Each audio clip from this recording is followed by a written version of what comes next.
Hey guys, had a lot of responses to my loader feed times video. Some people couldn't believe the numbers, some people didn't understand what's going on, and I've tried to explain it in some of the posts. I've tried to also explain it on one of the threads on PB Nation.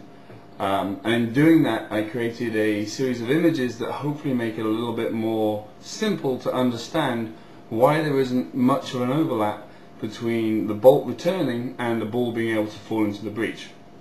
Now, I'm new to the video editing, not particularly good at this, so what I'm going to try and do is put up each of the images and then talk over each of the images to explain what's going on and why. If anybody out there has some good recommendations for video editing software that's free or relatively cheap and that's easy to use, it's going to help me with doing some of this stuff, I'd really appreciate it. But what I'm going to try and do is cut to each image and explain what's going on.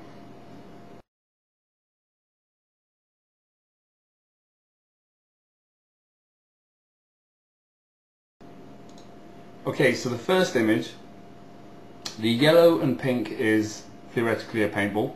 The green area is part of the feed neck and the body of a paintball gun, doesn't matter which one. And the red area over to the left hand side is the barrel. The blue is the bolt, and you can see I've got two O-rings on the front of this bolt. In this first image, obviously the bolt is fully forwards. Now you can take this to be a gun that's an open bolt system and it's just fired the ball, or you can take it to be a closed bolt system and the bolt's just about to start returning to load the ball. Doesn't matter either way. Obviously the yellow and the pink ball cannot drop into the breech because the blue of the bolt is completely and utterly in the way.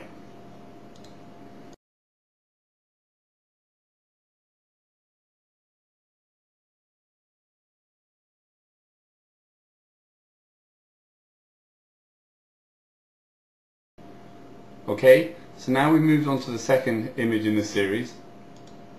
When the bolt starts moving back in the breech, the initial part of its movement backwards is slow. It's being accelerated. As it accelerates, its velocity will increase. So as it goes back across the breech, it'll be faster and faster in how it's moving. That means that the first half of the breech, when the bolt is coming back, that first half is going to take longer than the second half when the bolt comes from the center of the breech back to its fully returned resting place. If we look halfway through this sequence of the bolt returning, you'll see that up until the point where the bolt is halfway back across the breech, there is no way the ball can move into the breech at all because the bolt is just simply in the way. The time taken for the bolt to go from a fully closed position or just firing the previous paintball to halfway back is not half of the time taken for the bolt to return completely because of the bolt's acceleration as it returns. It's substantially more than half of the time.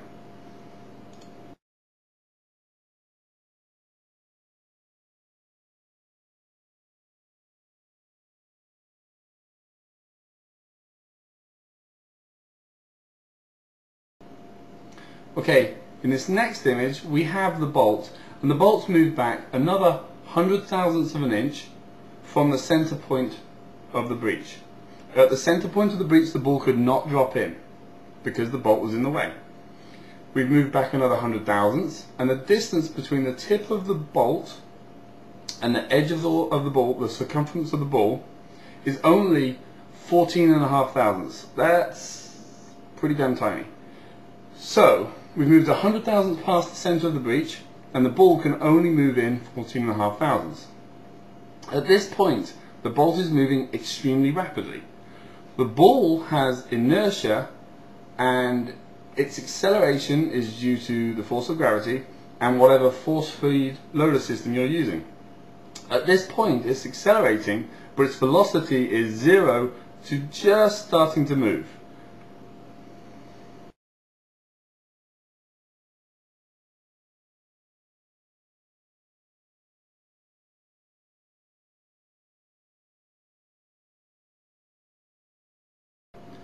Okay, so now this next image, we've moved the bolt back by 200 thousandths past the center line.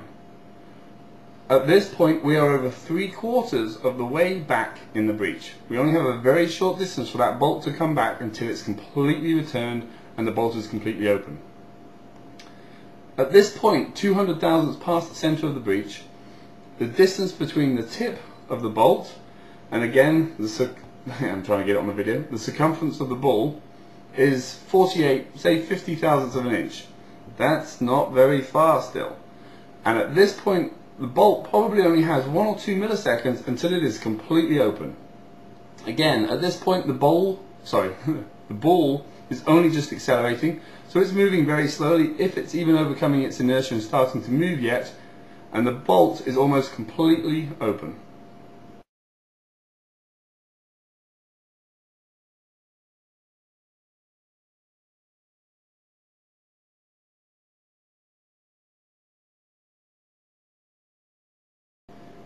In this next image, I've actually brought the yellow and pink ball down so that it's touching the bolt.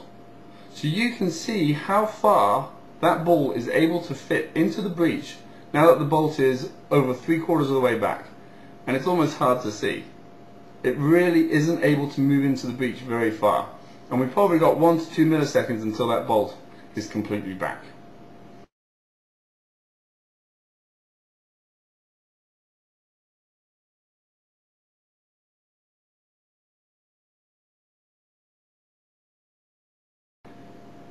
And now this final image, you can see the bolt is completely back. It's only 1 to 2 milliseconds at the most since that last image. The bolt has fully returned, the ball is accelerating under the force of gravity and whatever force feed loader system is accelerating it, and it's now able to fully move into the breech. So you can see the point between where the ball really wasn't able to move into the breech to the point where the breech is completely open and ready to accept the ball is actually a very, very short period of time. Now it depends on your gun. If you have a very fast cycling gun, then that time period will be even shorter. And most of the modern guns do cycle this end part of the stroke extremely quickly. Some guns, like the Mini, actually slows the bolts down on its return, so this period where you have a slight overlap may be longer, but it'll only be 2, 3, maybe 4 milliseconds at the absolute maximum. And in reality, the inertia of the ball and how fast the bolt's moving means that from all of my filming of perspex and polycarbonate guns and glass barrels shows that it's almost impossible to see a time difference between when the ball starts really dropping into the breech and when the bolt is completely returned. This is why when I did that video and I talked about the timings and the calculations, I could actually take the time that a ball takes to drop into the breech, the time the bolt takes to cycle, and really get real world genuine numbers that actually mean something. Now, I'm very happy that there's people out there that are questioning this. It's all about thinking for yourself, having evidence, reasoning, and coming to scientific data. If you have a reason, you have something to say, by all means please make a counter video, but make sure you actually have done some research, you've investigated, you've made free body diagrams, whatever. Just put some substance into what you're saying rather than just trying to argue that it's not possible, because you'll see I'm very reserved in saying things, and normally when I come out and I say something or I show you my high-speed video footage, I'm pretty damn convinced that I have evidence to back up what I'm saying. Not always am I able to make that evidence available. Unfortunately, some of the stuff that I'm working on and that I know comes from projects that are still top secret. Some of my projects take 2, 3, 4 years to see the light of day, and some of the evidence and the information that I have is on top secret projects, so I can't necessarily show all of where my scientific data and evidence comes from, but I'll try to. So really appreciate all the comments.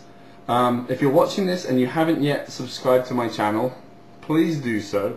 There's a lot of cool stuff that's going to be happening over the next, well, short period of time, and I'm going to be talking about it and showing it and discussing it on my YouTube channel. And if you haven't subscribed, you're not going to be one of the first people to hear about it. So I'd really appreciate it. Take a couple of seconds, hit the subscribe button, and I'll make it worth your while. I promise.